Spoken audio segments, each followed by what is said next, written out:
Good evening. Welcome to Kenya News Update today. I'm your host, and we begin with a story that's shaking global markets and geopolitical calculations alike. Oil prices have surged more than 2% as President Donald Trump weighs potential military strikes against Iran. This isn't just a blip on the financial radar. It's a potential flashpoint with consequences that could ripple from the Persian Gulf to the petrol pumps right here in Kenya. Tonight, we're diving deep into the why, the what, and the what next of this escalating crisis. We'll analyze the market mechanics, unpack the political posturing, and explore what this means for energy security and prices in our region. Strap in for a comprehensive 12-minute analysis. Let's start with the immediate catalyst. This week, President Trump deployed the USS Abraham Lincoln Carrier Strike Group to the Middle East. This is a significant show of force, a floating city of American military power now positioned in waters adjacent to Iran. Accompanying this move was a stark warning from the White House: time is running out for Iran to make a deal. The implied threat of military action is now being taken seriously by traders and analysts, leading to a classic risk premium being baked into the price of crude. But to understand the full picture, we need to rewind a bit.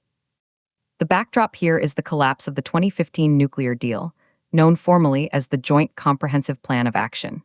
President Trump unilaterally withdrew the United States from that agreement in 2018, imposing crippling sanctions on Iran's economy. This maximum pressure campaign was designed to force Tehran back to the negotiating table for a tougher deal. Instead, it has led to increased Iranian nuclear activity, heightened regional tensions, and now, a direct military standoff. The EU's recent decision to add Iran's Revolutionary Guards to its terrorist list, as reported by sources like Disclosed TV, further complicates the diplomatic landscape, aligning European policy more closely with Washington's hardline stance. Now, let's look at the numbers.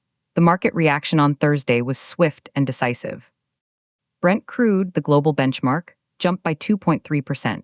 That brought its price to $69.99 per barrel. Meanwhile, West Texas Intermediate, the U.S. benchmark, saw an even sharper rise of 2.5%, settling at $64.77. These aren't abstract figures. They represent the foundational cost of energy for the world. To put this in perspective, let's visualize that immediate price shock. The market is clearly pricing in a tangible risk of supply disruption from one of the world's most critical oil-producing regions. But why such a sharp reaction? The Strait of Hormuz, a narrow choke point between the Gulf of Oman and the Persian Gulf, is the answer.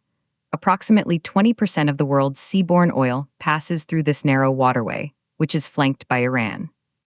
Any military confrontation there could severely disrupt global shipments, sending prices skyrocketing far beyond these initial 2% gains. Analysts are now running scenarios, and the consensus is that a limited strike could push Brent well above $80, while a full-blown conflict could see it breach $100 with ease. But is military action a foregone conclusion? Not necessarily. This is where we must examine the debate and the political calculus.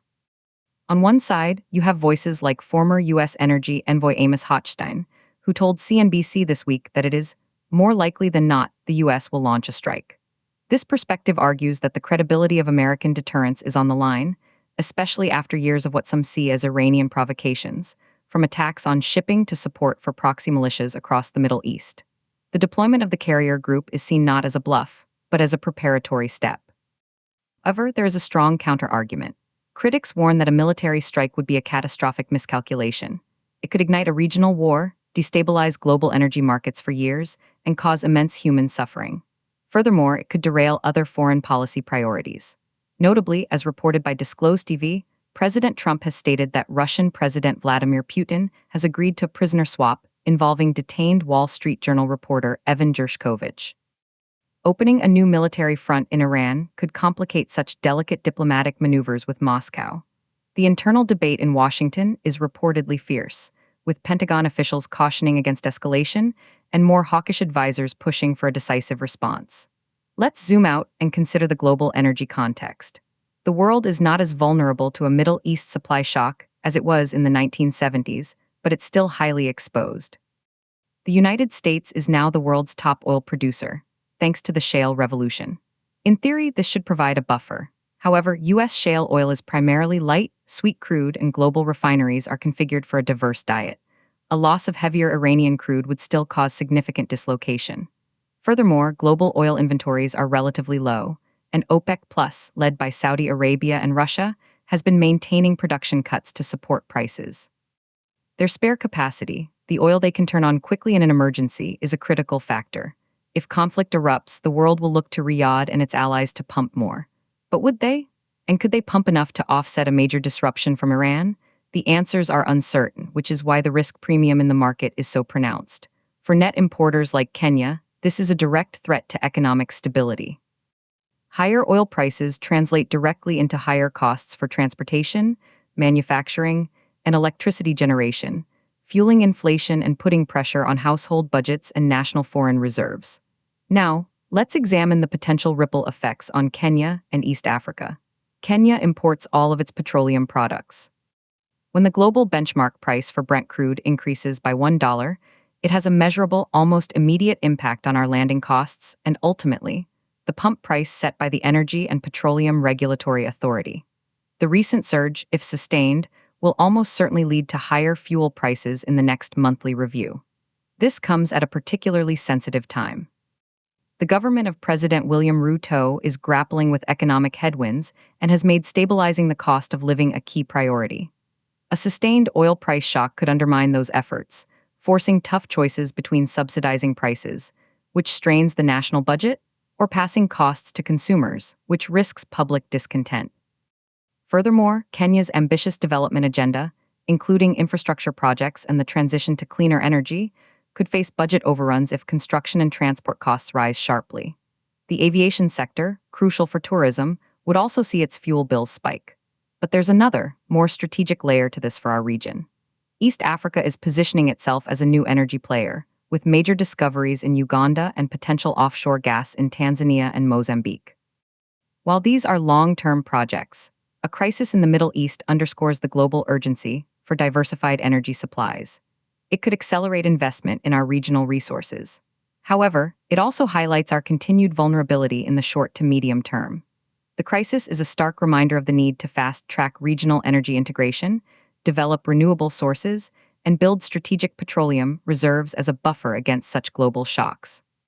The African Union and regional blocs like the East African Community must have this crisis on their agenda, formulating a collective response to protect our economies from external volatility.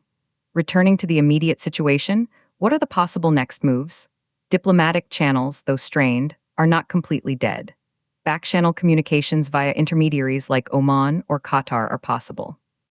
The EU's terrorist designation of the Revolutionary Guards could paradoxically open a new avenue, as it gives European nations a legal framework for targeted actions that fall short of war. The key question is whether either side wants to de-escalate. For President Trump, the political calculus is complex. With an election year approaching, he may want to project strength, but also avoid a costly, open-ended conflict.